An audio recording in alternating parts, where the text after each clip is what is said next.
The construction mafia is holding the construction industry hostage.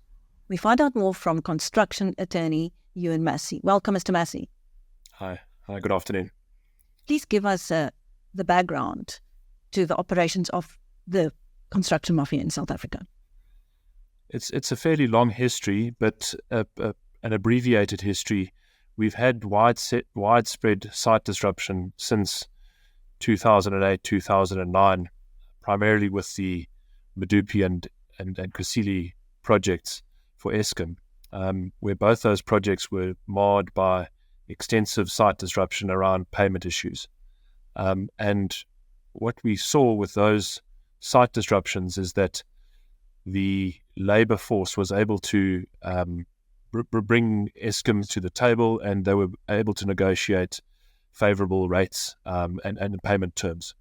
What happened subsequent to that was that there were several different regulations released during 2015 and 2017, and it seems that the ones in 2017 opened up a door for illicit organisations to use what had happened previously in terms of site disruption to demand payment from contractors and from developers and from subcontractors in the construction industry on the premise that it was a government requirement that they be paid 30% of the contract value.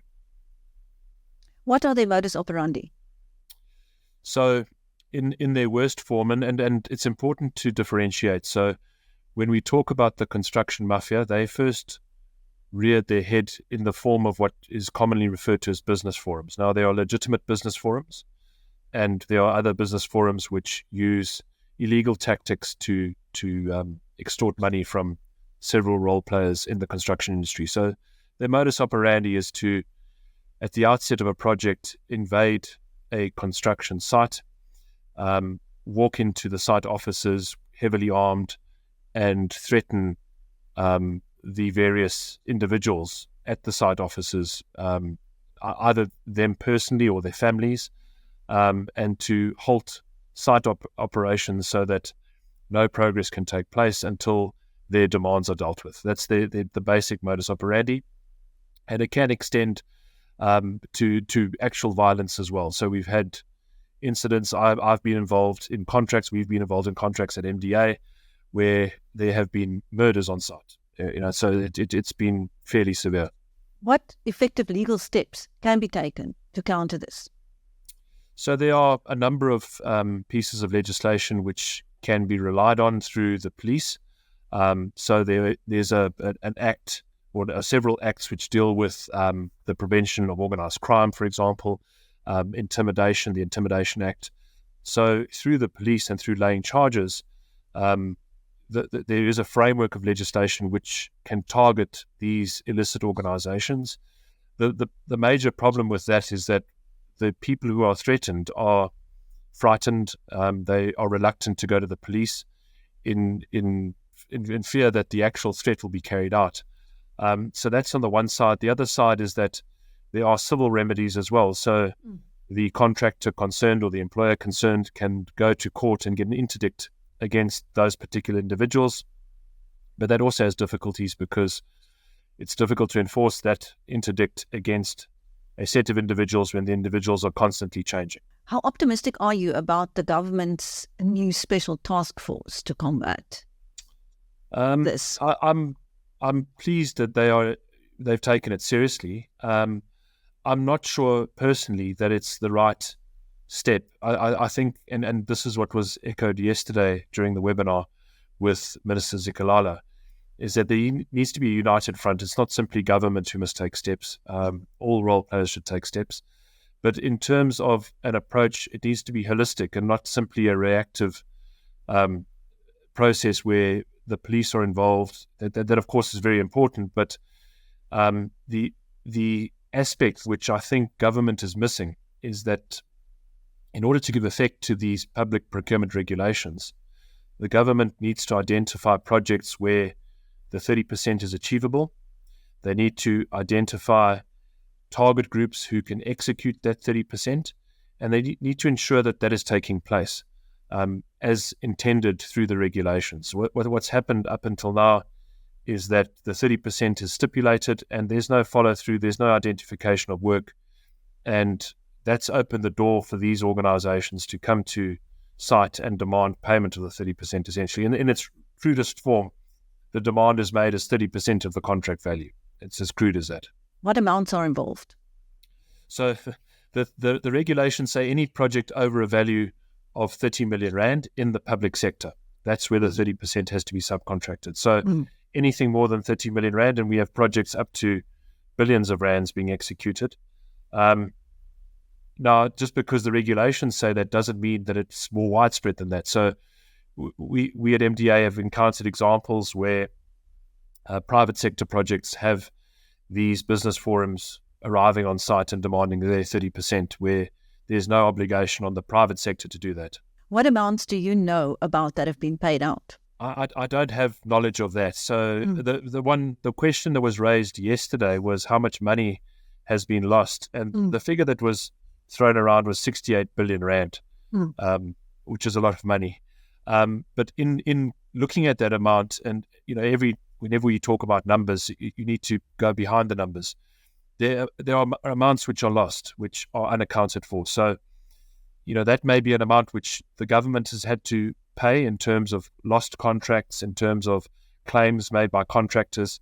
The amounts that are paid by contractors themselves in terms of standing time costs and losses which they incur, I don't think is being taken into account. And then, of course, the loss to society. Where there's a piece of infrastructure which isn't built on time, every single day where that piece of infrastructure is delayed, there's a cost which has to be accounted for. So if you take a school, for example, which isn't opened at the beginning of an academic year because there's been a delay, there's a cost to that, which is difficult to account for, but there is a cost. What's the worst case you've had to fight?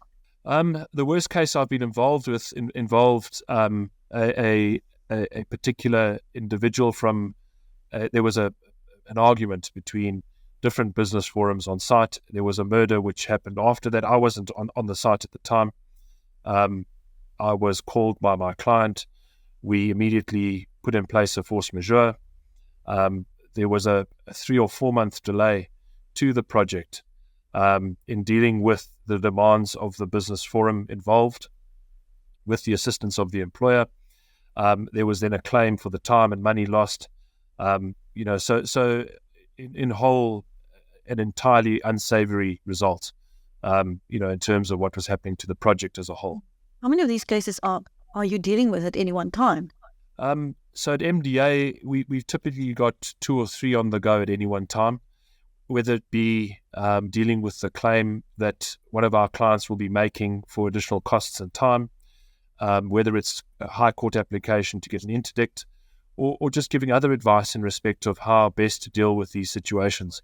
We try to advocate. The bigger picture we try to reach is to take a more holistic approach, as I said earlier. So if our clients are contractors, we're saying to them, when you start the project, how much work has been done by the employer before you arrive on site? How much communication has there been with the local community? Are the skills available in the local community? What plans have you put in place in the event that there's a site disruption? How are you going to deal with it? So being proactive about it instead of waiting for it to happen, then marching off to court or marching off to the police and looking for a solution. So those are the preventative steps. But what would you advise somebody who has just become a victim? Well, if you're a victim, you've got to take whatever legal steps you can. So there will be steps in terms of the legislation that I referred to earlier. So going to the police and opening up a case under one of the acts that I mentioned earlier, going to court to get an interdict.